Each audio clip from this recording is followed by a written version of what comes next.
A massive oil war is breaking out in South America, and it can cost India billions of dollars. So, without wasting time, let's delve deeper into this interesting story. The dispute here is between Venezuela and Guyana, and dispute is over this territory, Essequibo. Why is this territory so important? In 2015, massive oil reserves were discovered off the coast of Essequibo. The region also makes up for two-thirds of Guyana's total land area. Over the last few years, Essequibo has played a key role in the phenomenal growth of Guyana's GDP. Also, Guyana is earning around $1 billion in annual government oil revenue from this region, so stakes are very high.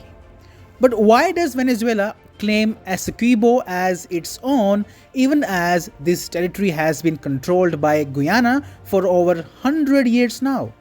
Venezuela maintains that before 1899, both Venezuela and Essequibo were ruled by Spain. So it says Venezuela should have all the economic rights over the territory.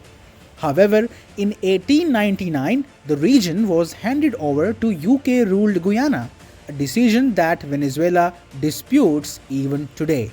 The matter is currently before the International Court of Justice or ICJ, although Venezuela says the court does not have the authority to rule on it.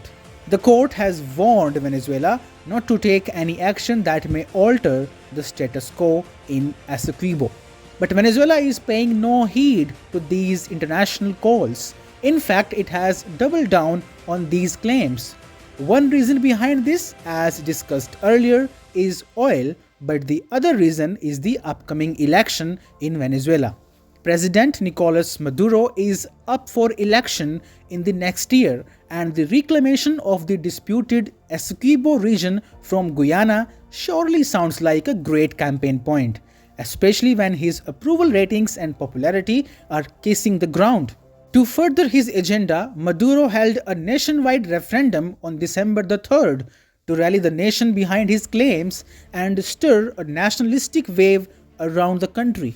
More than 95% of voters in Venezuela's referendum approved establishing a new Venezuelan state in the region.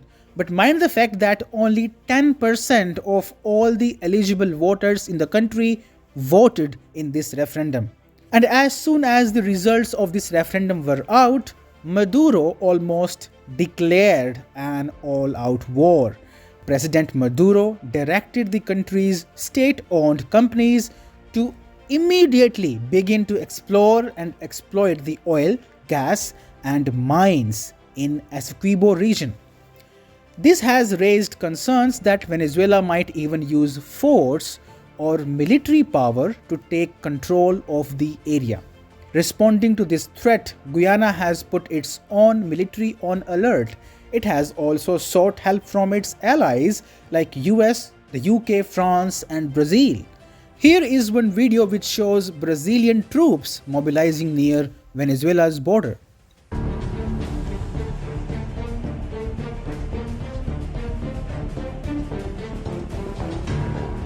US too jumped right into the fray. It declared this week that it would conduct flight operations within Guyana to bolster the country's security.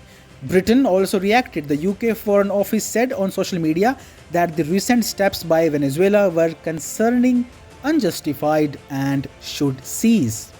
But here is the most worrying part. Venezuela is strongly backed by nations like China and Russia. Dispute between Guyana and Venezuela will not remain confined but also involve great powers. And let's not forget India, which has over the years invested a lot in Guyana's oil and gas sector and mineral sector too. Instability in Guyana could jeopardize India's own energy security. So, will Maduro blow the trumpet of the war? And if yes, when? That's the question looming over the world today.